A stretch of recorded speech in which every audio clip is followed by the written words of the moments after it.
కోమటిరెడ్డి కూతురు political entry Venkatareddy కుటుంబం నుంచి ఎంపీ టికెట్ కోసం దరఖాస్తుట.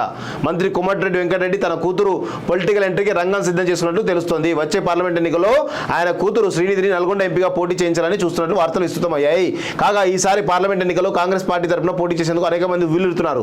ఈ క్రమంలో కోమటిరెడ్డి కుటుంబం నుంచి పవన్ అనే వ్యక్తి ఎంపీ టికెట్ కోసం దరఖాస్తు చేసుకున్నారు. మరోవైపు జానారెడ్డి కుమారుడు రఘువీర్ కూడా దరఖాస్తు చేసుకున్నారు. ఇక అసెంబ్లీ ఎన్నికల్లో టికెట్ త్యాగం చేసిన పటేల్ రమేష్ రెడ్డి కూడా ఎంపీ అభ్యర్థి పోటీలో ఉన్నారు. దీంతో నల్గొండ ఎంపీ టికెట్ ఎవరిని వరిస్తుంది అనేది హాట్ టాపిక్ గా మారింది. వాస్తవంగా నల్గొండ ఎంపీ టికెట్ పటేల్ రమేష్ రెడ్డికి ఇస్తున్నట్టు విశ్వసనీయ వర్గాల సమాచారం తెలుస్తూ ఉంది. దీనిలో జానారెడ్డి కొడుకు రఘువీర్ రేస్లో ఉన్నాడు. అదేవిధంగా మరి కోమటిరెడ్డి కూడా తమ ఫ్యామిలీ నుంచి ఇంకొకరిని కూడా మరి వాళ్ళ కూతురు పంపించినట్టుగా తెలుస్తూ ఉంది. సో మొత్తానికైతే ఈ వారసత్వ పాలిటిక్స్ జరుగుతూ ఉన్నాయి. ఇది ఎంత మాత్రం కూడా తెలంగాణకు శ్రేయస్కరం కాదు అనే విషయం కూడా గుర్తుపెట్టుకోవాలి.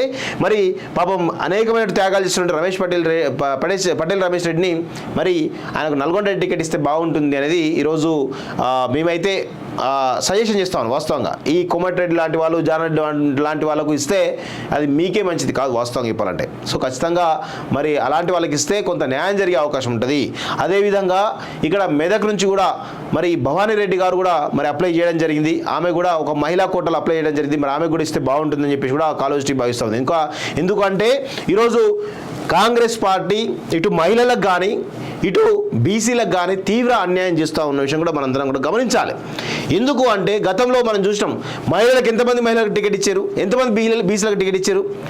ఎవరైనా కనీసం వాళ్ళకు విలువ ఇచ్చే ప్రయత్నం చేస్తున్నారా? కనీసం మరి అక్కడ పోటీలో ఉన్నటువంటి ఖమ్మం నుంచి ఎవరు రేణుకా చౌదరి పోటీ చేస్తా అని చెప్పేసి అంటుంది. మరి మెదక్ నుంచి భవానీ రెడ్డి పోటీ చేస్తూ ఉంటుంది. మరి వీరిద్దరికి ఇస్తే అయిపోతుంది కదా, రెండు ఇచ్చినట్టు ఉంటుంది. కనీసం అవి ఇవ్వకుండా మీరు వేరే వాళ్ళకి ఇస్తా అంటే ఈరోజు ఖచ్చితంగా మహిళా ఓటు బ్యాంక్ అంతా కూడా మీకు దూరం అయ్యేటువంటి అవకాశం ఉంటుంది. ఒకవైపు మీరు ఫ్రీ బస్సు సౌకర్యం అంటూ మహిళలు గౌరవిస్తున్నారు, కానీ రాజ్యాధికారం దిశగా ఎందుకు మీరు వాళ్ళని ముందుకు తీసుకెళ్ళకపోతున్నారు? కేవలం వాళ్ళకు ఫ్రీ బస్సులో తిరగాలి, కేవలం ఓటు బ్యాంక్ రాజకీయంగా ఉండాలంటే కుదరదు కదా.